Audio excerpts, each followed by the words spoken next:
Well,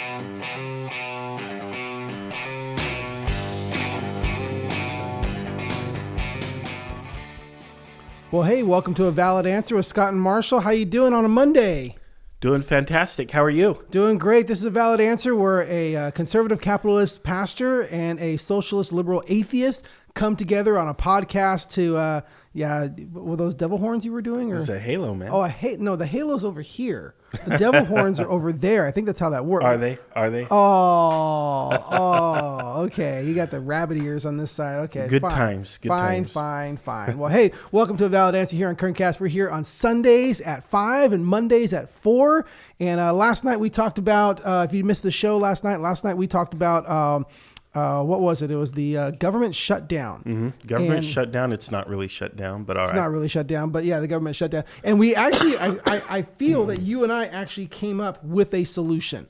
We did. We came up with an effective solution to end the government shutdown by making it cost the actual legislators something. Yeah, the people who are driving the shutdown should pay. And the idea came from what you said, what they do in the Vatican when they can't elect a new pope. They lock them in a room and give them bread and water until they come up with a decision. Now, I looked at that and thought, well, it's kind of unethical to falsely imprison people and actually lock them and be unsafe. But I thought of an idea that would replace the lock.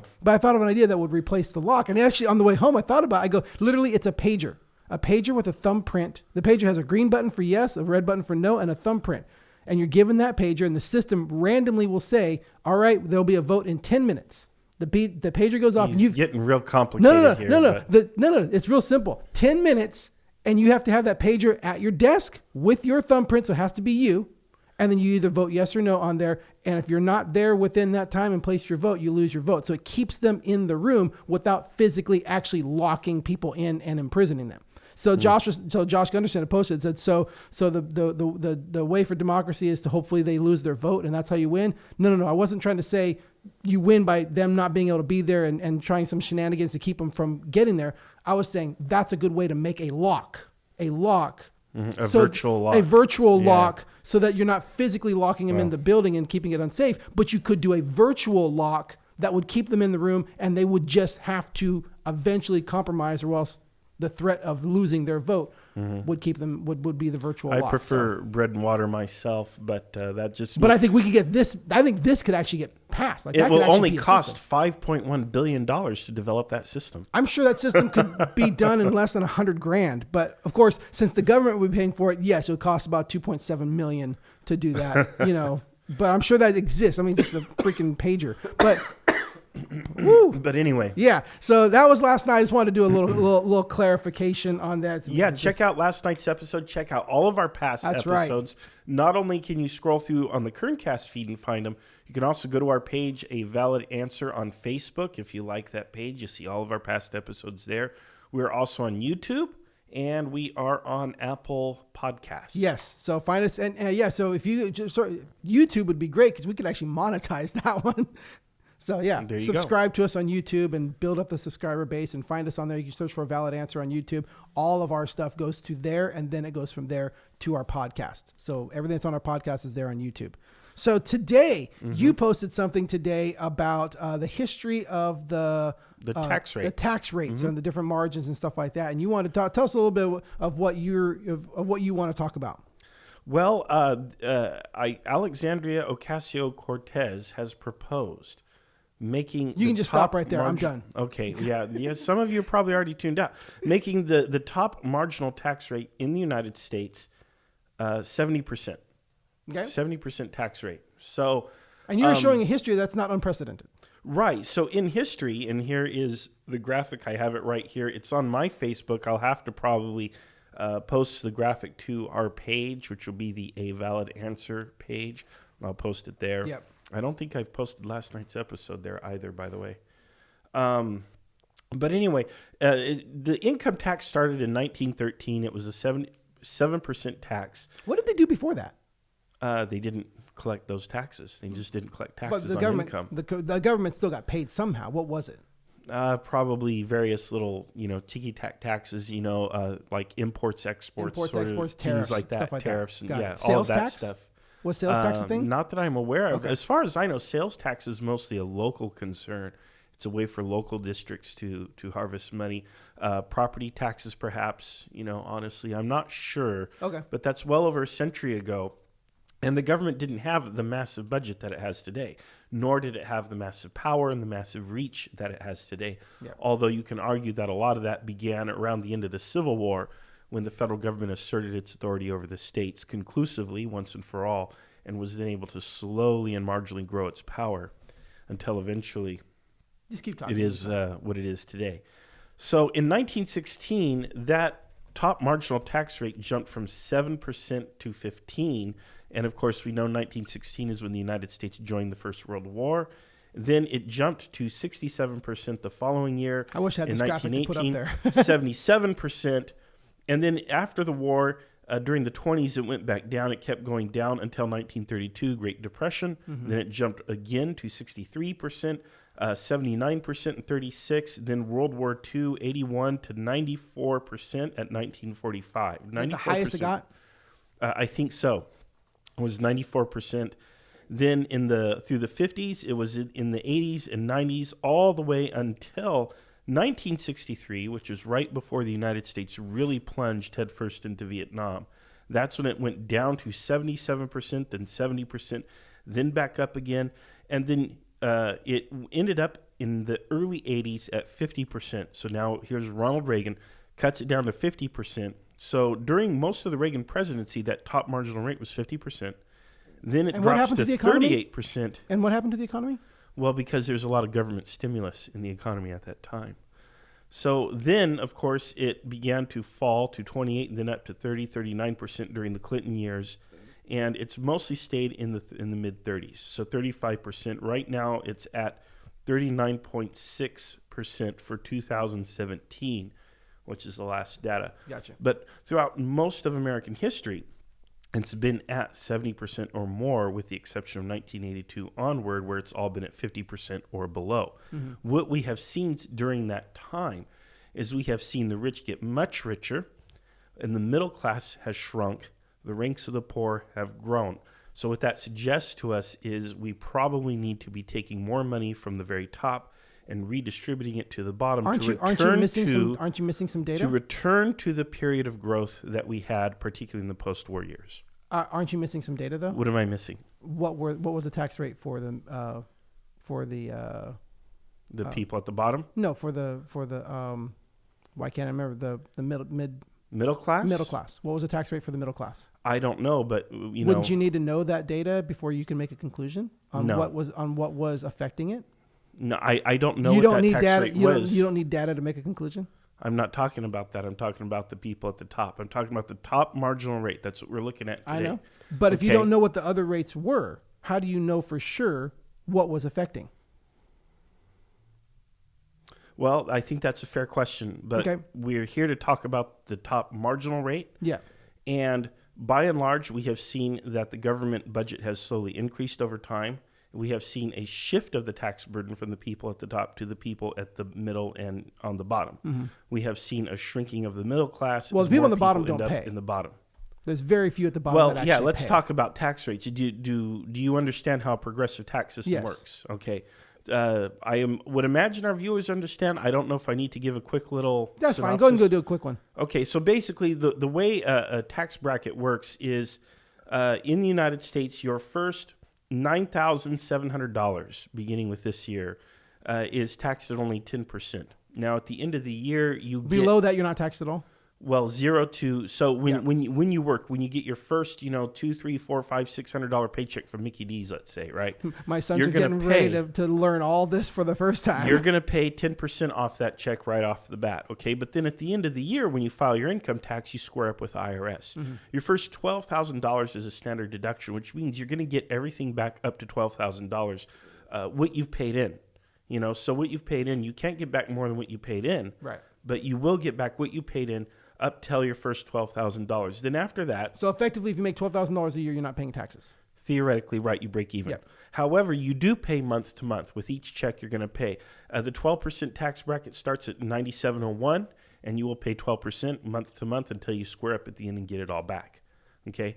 For most people, most Americans, they're in the 22% tax bracket between 38,000 and 82,000 roughly is where most of us are paying. And that's what I pay. I pay in that tax bracket. So we're paying about a third of our income.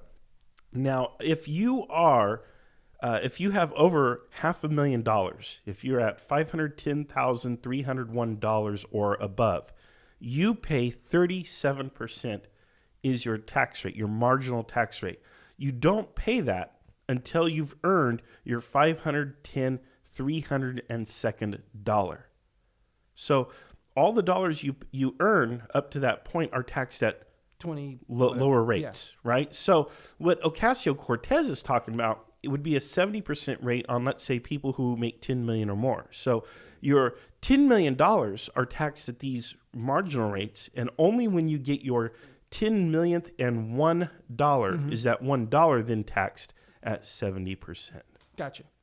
There so you go. That's how that works. Simple. What is it called? Progressive tax scale? Right. Now, the problem with this whole system, of course, is the tax code. And the tax code allows you to make exemptions and deductions and to move money around and to do investments and all that. In other words, you're able to game the system. And because wealthy people have access to financial tools and other things that ordinary people like you and I can only dream of, they're actually able to shelter their investments and other things so that many of them pay an effective tax rate, maybe around 20%, give or take. They actually pay a lower effective tax rate than you or I do. So let's fix those loopholes. Absolutely. Absolutely. Done. We're all on board with that, right? So let's do it. Well, I would like to do that, but unfortunately, these people also own Congress, don't they? Yeah, well, I mean, we keep coming back to the same thing, but that's the solution. Well, that is a solution, but I also think you either have to do a 70% marginal tax rate or even higher. Personally, I'd shoot for 95%. Because it's not your money. You don't care about them. Well, those people are still going to be fabulously wealthy. Right. No matter what. In your opinion, they make enough. It's either that or they are going to have to pay the true cost of the labor and the other resources that they use. Then change the laws to do that. That's what I'm saying. Change those laws. The problem that I have right now is that currently they are legally making this money. And people like you want to punish them. Why is it punishment? I'm trying to make them pay the cost of society. No, but right now they are legally doing what the law allows them to do. And I want to change that law. Then let's change the laws. Now, when the laws change, are you going to still call that punishment? Yes. Why? Well, no. When the laws change, then it's no longer suddenly punishment? Well, here's the thing. Yeah, because if the laws changed, now that's the law. And if they don't follow that law, now they need to be punished. You're wanting to punish them even though they're following the law. No, I'm wanting to change the law. Okay, then let's change the law. But I'm saying just trying to get more money from them because you feel that they're gaming the system. Well, let's stop the gaming of the system and stop them from being able to game the system. Right. Let's change Well, I definitely those, want to stop them from gaming those laws. the system because these people are not paying the cost of their impact on society. You take a look at a firm like Nestle, for example, who, and I don't have the article up, but they purchased the water rights, the water that could be used to sustain the city of Flint, Michigan. They purchased those for a ridiculously trivial amount of money. When? Oh, great. Now you're going to make me pick. Well, I mean, like, what? I'm not what year, but I'm saying, was that like 2 years ago? It was recently. Okay. Yeah. So, but let me go ahead and pull up the article. This wasn't like something that happened like in 1912 or something like that. But the bottom line is, what doesn't matter the date at this point. What was the point? They pay $200 a year to bottle water near Flint where the water is undrinkable.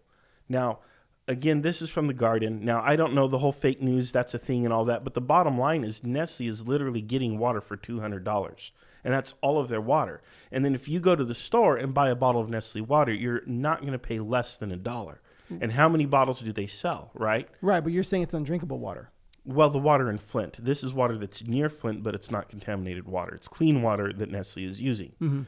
Okay, so right there, you have them extracting a natural resource from the earth. That they paid for. They paid $200 for. Well, but they paid for it. So you're okay if they pay just $1 for it? What I'm saying is that should have been something that was that's a bad deal that somebody made. Heck yeah, that's it's a bad deal that somebody made. Welcome to the world of corruption. Right, but that's a bad deal that somebody made. Mm-hmm. But it's a deal that was made. How long is that deal? How long is that? I don't know. I could pull it up. Are you suggesting that we break legal contract? That we violate contract because we think it's unfair now? They pay $200 per year, so it's an annual contract. $200 per year, and it's not right because you have an entire city. How long is that? How long is that? Tens of thousands of people. I understand. Who don't have drinkable water. But the problem was when that deal was made. So now we need to go back and find when does that deal end? At the end of the year. Then renegotiate. So last week. Yeah, so renegotiate that legally renegotiate and say now the price is this. That's what you have to do. Mm-hmm. That's how you fix that problem. Okay. You don't just look at it and say, well, they're doing this bad thing over here. Legally, they're doing it bad. So now we want to just punish them because that's wrong. No, change that. Address that. Address the actual problems. If you made a bad deal, that's your fault. Mm-hmm. And now I made a bad deal. I bet this much and now, but I don't have the right cards and I want to take my bet back. No, that's against the rules. That's not what's happening. You got to make better decisions. Right, but these people are playing the system. They're gaming the system, and they're taking natural resources that should rightfully belong to all the people. They're taking it for themselves, packaging it rightfully belongs it to who pays for it. It rightfully belongs to who pays for it. Really? Yes. It belongs to the people. It rightfully belongs to who pays for it. I mean, did God create the earth just for the rich? No. I'm saying it rightfully belongs to someone who pays for it. Are the fruits of the earth only for the people who are rich? No. Who are they for? They are for who pays for it. Okay, so if you are poor, that's what ownership you have no right. That's what liberty is. That's what freedom is. That's what ownership is. So what if they find a way to bottle air? You're going to have to pay for your air. Sorry. I have air right here. That? If I'm on my property and I'm right here and I'm breathing air, you don't control the air on my property. I mean, I think they made a movie about it, right? It's called Spaceballs. But what happens if, they could package and bottle the air and that was what you needed to survive? Are you okay then with taking a resources so fundamental to human survival, such as the air, and packaging it for profit? And unless you have money, you don't get air? Listen up. If it's on your property, it's yours. Mm-hmm. And if you don't own property? What if you rent? What if you are homeless? When you are renting, you are getting that property. You are paying for the use of that property. What if you're destitute or poor or homeless? Then everything should just be given to you for free, I guess. Yeah, that's a great idea. No. Yeah, I think that's great. Thank you that's for not freedom. A comment that's that not liberty. Inadvertently supports communism. That's not freedom. That's not liberty. You're right. It's communism, which is not freedom and is not liberty. But is it freedom when you have to pay to access the basic natural things given to you by God? If it's on your property, it's yours. Because if it's not on your property, you cannot steal it. We tell ourselves that we are free in this country, but we're not because everything costs. And if you don't have money, life you can't costs. Animals have to pay. Animals have to pay in the Serengeti. If the lion doesn't go chasing after the elk or whatever is out there, the gazelle, it dies. That's nature. Nature is work. Nobody gets to live for free. That is not natural. Everybody has to work to get it. And if you work and earn something and you did the work and you own it, that's your property, not for someone else to take. Okay. And if you want to sell that property for whatever you want to make the trade, you make the trade to the best advantage that you can get for yourself. And if you're stupid and make a stupid trade, you don't get to go back on it. That's the trade you made. That's the deal you made. Be smarter. Okay, but what happens when people before you... what happens? Really, Scott? Yes. Come on. What happens when people before you have hoovered up? What happens if a pride of lions have hoovered up all of the gazelle, and now here's your pride of lions, and you no longer have the means of getting a gazelle to eat? You're willing to go hunting. You're willing to catch the gazelle, but another pride of lions has hoarded it off. And you fight with that pride of lions. So you have to go to war. So you have to fight. You know what? Hey, another comment that inadvertently supports capitalism or communism from a capitalist. So there you go, because that's what communism says, is the people who control the means of production are not going to willingly share it with others, which is why the proletariat must be armed, and armed revolution is inevitable. Mm-hmm. Class struggle, folks, right there. From a capitalist. That's nature. Yeah, really? But I personally would like to avoid that. I would like to avoid conflict. And I think if we figure out a way to give people at least access to a modicum of the resources they need to have a decent living, especially if they work, then we don't have to worry about things like class warfare and struggles so much. We don't have to worry about warfare and guillotines. We're living what? What are we living? I pay a reasonable amount for water. I pay a reasonable amount for power. Because you have a reasonable share of income. Yeah. Okay. But not everybody has that. Then make freaking better decisions. Well, we have to change the rules. And I think we agree on that. We agree on you don't seem to. You seem to like to just give everything away to everybody for nothing. But I think it's a human right. I think if you're a human being, you deserve a modicum of dignity. No, human self-dignity. You are in charge of your self-dignity. And human rights cannot be granted by anybody. They can be recognized, but you cannot give things. You cannot promise something to someone else and say, this is your right. Here's this object that is your right.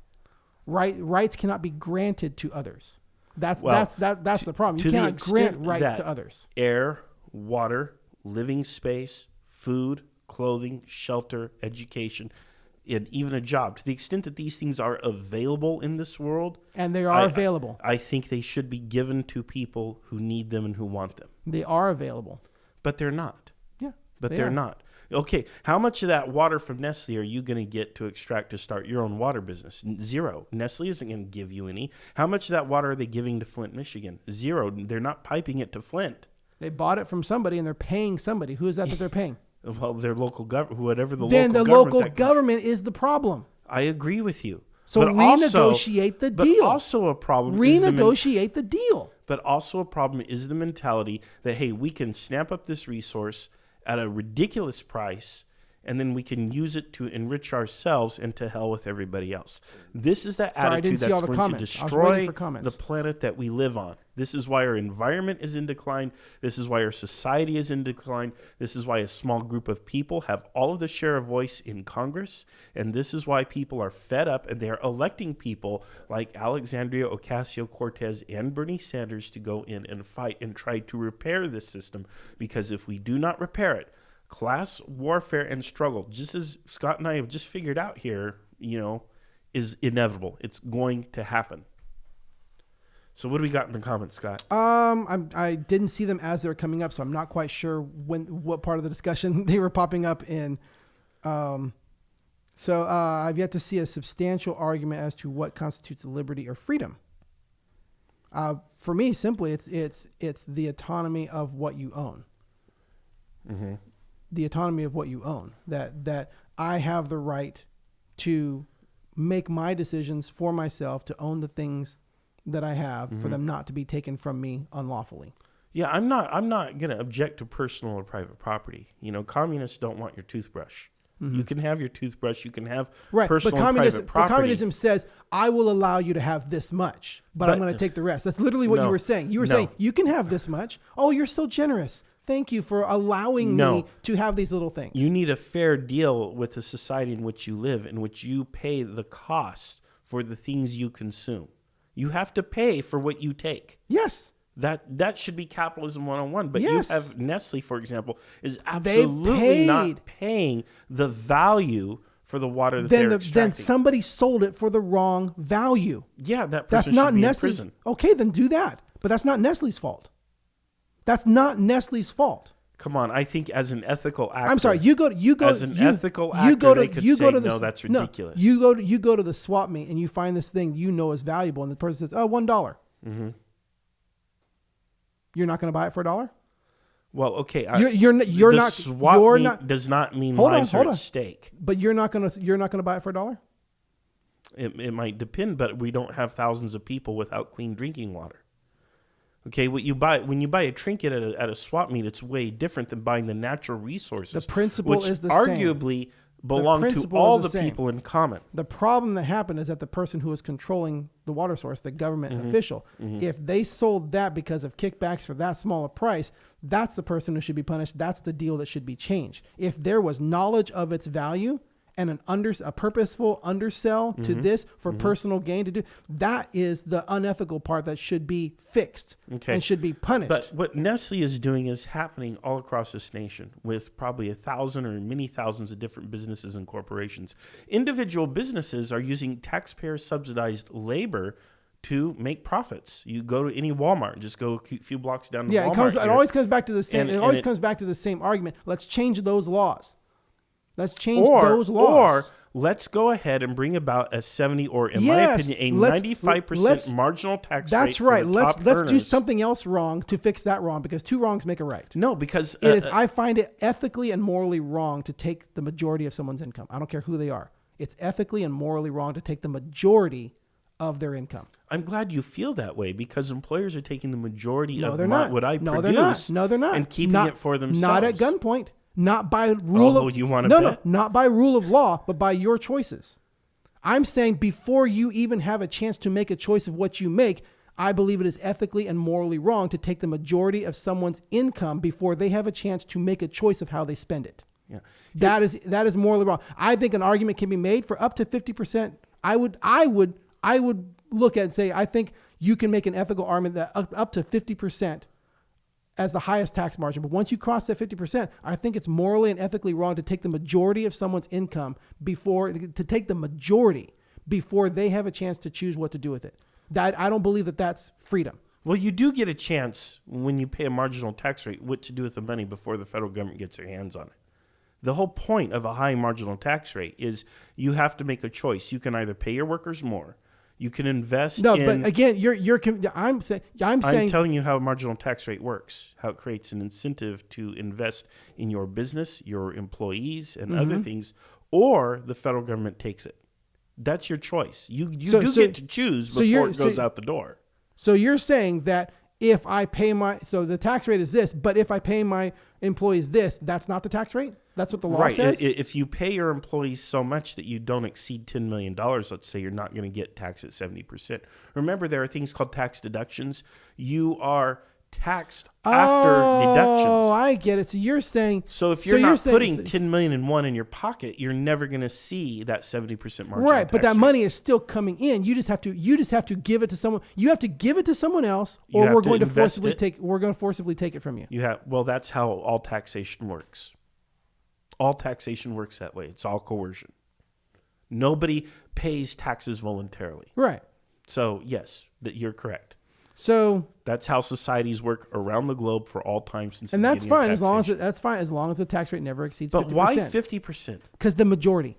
To lose the majority of what you earn, that what you earn, more of what you earn is taken from you than what you get, I feel is unethical. It's immoral. But that the majority of what you do is taken from you. I think that it crosses a line of I'm doing all this, but the majority of what I'm doing is being taken from me before I can do anything with it. What if you receive value for that? What if you're getting value back? It's the choice. I don't care what the value back is. It's the fact that it's being taken without my choice.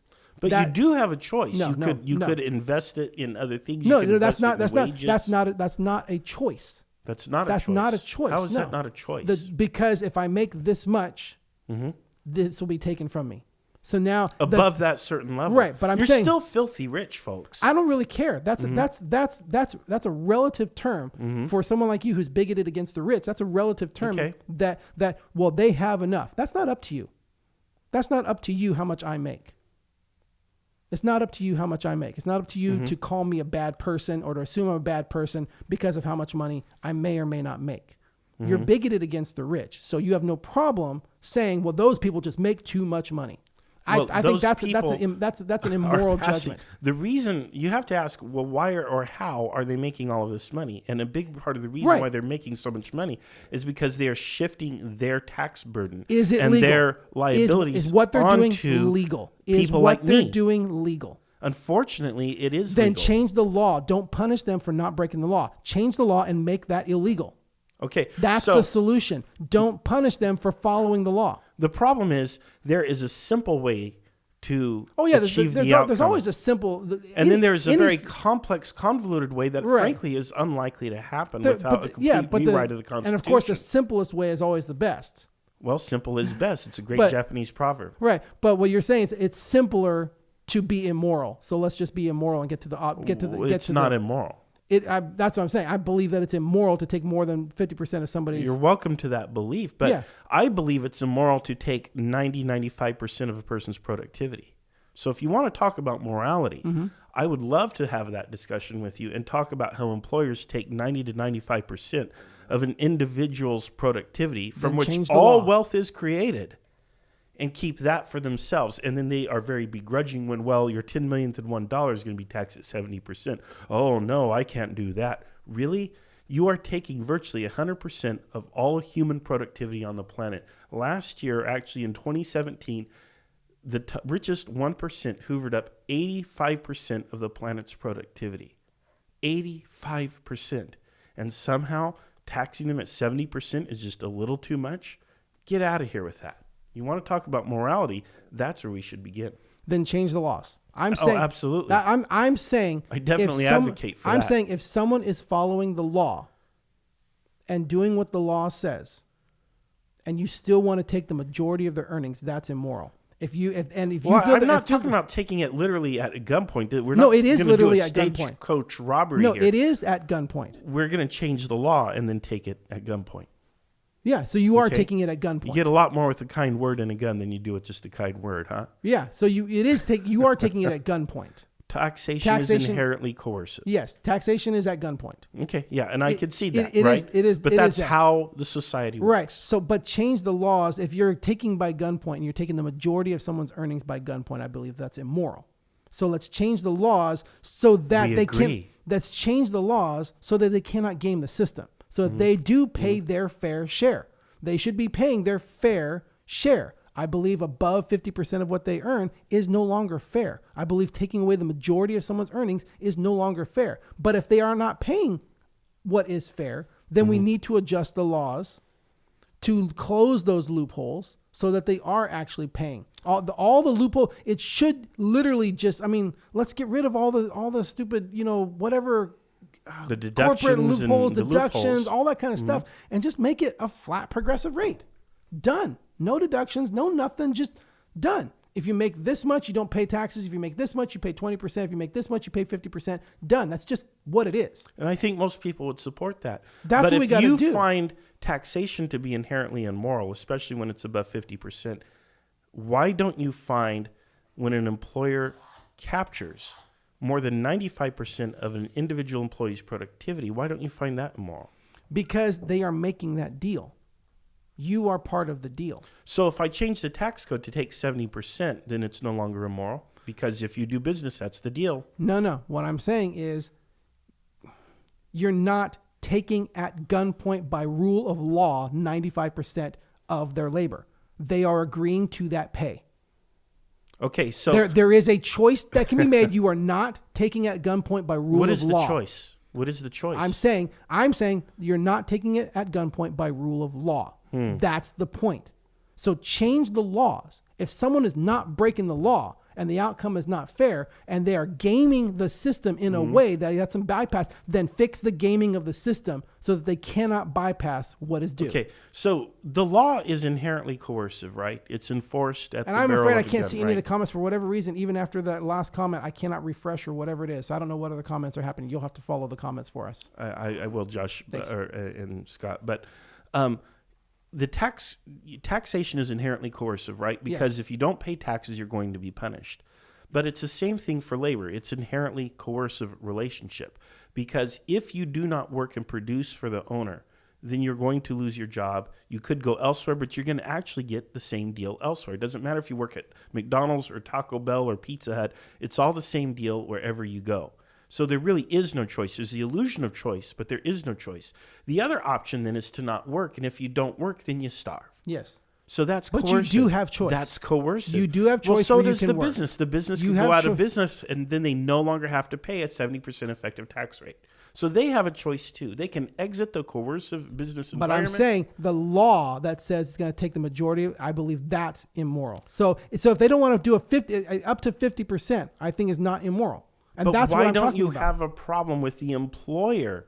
See, a private because entity, it is not the law. It is the law. No, I'm saying it is not the rule of law that you're talking about. What the employer is doing is an agreement between these two, and maybe that's an unfair agreement, and there's other things that they're gaming that allows them to do that. Take away those benefits of them gaming the system. Take away that. But to introduce the rule of law into that. How do you take away other than the rule of law? No, you're telling me to take away the benefits that they're gaining and their incentive to game the system. Yes. But then you're saying I can't apply the law because it's coercive and it's immoral. No, I'm not saying you can't apply the law. I'm saying apply the law to this limit. That above this limit, it's immoral. So get them to pay up to this limit. And if they are gaming the system to where they're finding ways to not have to pay that limit, fix those things so they cannot game that anymore. Okay, I understand that. Fix those things. But why? So you're completely okay with an employer stealing the value of a person's labor? They're not stealing it. You are throwing that word around. They are legally not stealing it. There is an agreement being made. I'm not going to let you. I'm not going to let you take that word. But a business has an agreement with the federal government to operate, and the tax rate is going to be what it is. So whatever effective tax rate they pay, that's not stealing, or is it stealing? No, it's not stealing. Whatever the law is made, it won't be stealing. I won't say that it's. Okay. I won't say it, but I will say it's immoral. So if I set the tax rate at 95%, it's not stealing. I believe that that's immoral. Okay, I can live with that. I believe that that's immoral and wrong to do. I can live with that though, because that means more value because you don't like the rich, because you're bigoted against the rich. You can live with the rich losing more of their money because you don't care about them. All wealth is produced by labor. So the people who perform the labor are naturally, and morally entitled to the bulk of that value. To what they get paid, to the agreement to which they get paid. That's okay, so if those people seize the means of production for themselves and they form a cooperative or what have you, and they share that out amongst themselves, you'd be okay with that, right? Yeah, because they own it. Well, there you go. Again, another quote from a capitalist that inadvertently provides support for communism. No, because communism is the government owns it, not the people. No, the people. That's literally the definition of communism is the people. Right, but that's the government. No, it's literally the people. It's the government. Well, democracy is inherent to communism. So you're saying when that group of people decide that they're going to now do all this, the government's not going to step in and say, sorry, you can't do that? The people themselves are the government. No. That's what people get wrong. Whereas here under capitalism, the people are not the government. The government is the rich. So in communism, when they're out there waiting in lines, that's their choice. That's not the government's problem. If they build a command economy that collapses as a society, then that's their social choice. So the KGB wasn't a problem. The government, KGB, and all that kind of stuff suppressing all the people, that wasn't a problem. That was the people suppressing themselves. You could make the argument, but what it really was is you have a nationalist government that is following failed economic policies and ensuring rule by an iron fist. In other words, it isn't communism as envisioned by Marx. It's communism as reinterpreted by Lenin, then subsequently reinterpreted by Stalin, who, by the way, was a grade A thug. As long as it's a governing system, it's still the government over the people. But if the people have true democracy and the people can shape and mold that government the way they wish it to be run, rather than having the dictatorship, which you have with Lenin and then with Stalin, as long as it doesn't turn into a dictatorship, then you can't it avoid makes it in those sense. systems. I don't know that you can't avoid it. History has shown us you can't. And you might be right there. But the bottom line is democratic control of common resources and democratic distribution of resources is certainly going to be better for all the people in general than to have what we have in capitalism, where a small, tiny group at the top control everything. Now, if we're going to have capitalism, the antidote to that then is a high marginal tax rate, because that at least takes some of that wealth fine with a and high marginal, redistributes it to the people at the bottom who need it. I just believe it's immoral to go above the majority. I'm fine with this below this doesn't pay, this pays this percentage, this pays this, and this. But I just believe once you start forcibly taking the majority of someo's income, I believe that to be immoral. I believe there's a way. I agree with that. I believe that there's a way to make it work and not violate that. Right. Well, I argue that if you're taking a majority of a person's labor, you're treading on moral thin ice. So, and if you're not paying the cost of labor, for example, if taxpayers have to subsidize your workers so you can continue to remain in business, I think you're the one getting the bailout, not the workers. And at that point, I'm totally okay with charging you a much higher marginal rate. Fix the problem. You're accepting you're accepting the existence of the problem, and instead of fixing the problem, you're just saying, well, then we're just going to take more from this and do another thing that's wrong to try to right this wrong. Because fix the actual problem. Nature of the system itself is to compound those problems. The system is so complex, it's so Byzantine that there's no way to go in there and fix and close every single smaller loophole. Government is the answer, right? Well, yeah. I think fundamentally you are correct, Smaller Scott. government is the answer. But from a practical sense, it's impractical to do that. To go around and playing a game of whack-a-mole, which is You're what right. we always so do. if it's impractical to do what's right, then it's okay to do wrong. We should do it smart. And what's smart is to impose a high marginal tax rate. If doing the right thing is impractical, it's okay to do the wrong thing, is what you're saying. It's not about what's doing the right and wrong. Again, you're conflating, your Christian morality and the subjective sense of right and wrong, which is actually very subjective, to the fact that the smart thing is simply, rather than play whack-a-mole with moneyed interests in Congress, let's just say 95% marginal tax rate, done. 10 million and above, 95%. That doesn't fix the problem. Yeah, it does. It goes a long way to fixing it, I tell you that. Doesn't fix the problem. It just immorally takes from someone else because you're too impatient to actually fix the problem. Josh asks, why is it immoral? So that's yours. What's that? So why is it immoral to take more than 50%, let's say? You mentioned you don't like that. Yeah. So I guess my question is why, and I think you kind of said it was like a fairness thing. It's a fairness thing of the majority. Once you start taking the majority of something away from someone before they have the choice, I feel that's immoral. You're taking the majority. Up to before the majority, I think an argument can be made for fairness. But once you are crossing that line, that is no longer balance. There is balance in fairness in 50-50. But once you're taking the majority, you are crossing that 50-50 balance. You are crossing over that idea that what you own is yours. Because it's no longer. If I own the majority of what I own, then it's still mine. But if you are now taking the majority of what is mine, it's no longer mine. You are taking the majority. And I believe that that's immoral. That when you cross that line of 50%, it is now more yours than it is mine. And that, I believe, is immoral. I believe a person should keep the majority so that what I earn stays majority mine instead of I own a minority of what I've earned.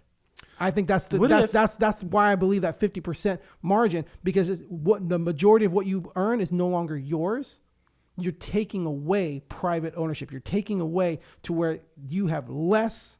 What if that person is already fabulously wealthy, though, and they're not going to miss it? I don't care. What if principles do not?